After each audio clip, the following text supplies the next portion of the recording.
Dinepensahan ni former PNP Chief Nicolas Torre ang kanyang pag-aresto kay FPRRD noong 1 taon. Ito'y sa harap ng mga batikos na iba ang trato ng Marcos Jr. administration sa ICC arrest warrant ngayon ni Senator Bato de la Rosa. Ang detalye sa agenda report ni George Cahiles. Ang National Central Bureau, kung saan chairman ang PNP chief, ang una dapat nakatanggap ng ICC arrest warrant para kay Senator Ronald Bato de la Rosa. Ayon yan kay former police chief at ngayon MMDA General Manager Nicolas Torre.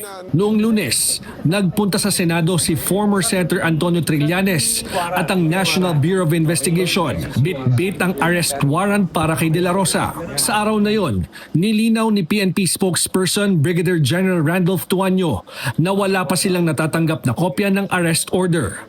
ICC has nothing to do with the Philippines, Yes, okay? exactly. ICC, that's why the ICC is coordinating with the Interpol. And Interpol, there's only one gateway in the Philippines, the National Central Bureau, which is the PCTC, and its office is inside Camp Crame. I don't think that the Interpol needs to go to other agencies. Binatikos ni Attorney Ferdinand Topacio ang Marcos Jr. administration dahil sa umano'y paiba-iba nitong trato sa ICC warrants para kay FPRRD at Senator Bato. Pero giit ni Torre, walang mali sa pag-aresto kay Digong noong nakaraang taon. I have to make it very, very clear. I did not do that arrest. I did not implement that warrant of arrest just because it was ordered to me.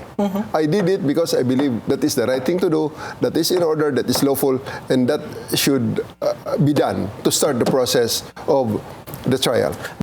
Sa barilan na naganap sa Senado noong Miyerkules sa pagitan umano ng NBI at Senate Security, sinabi ni Torre na mahalaga sa mga ahensya ng gobyerno ang koordinasyon.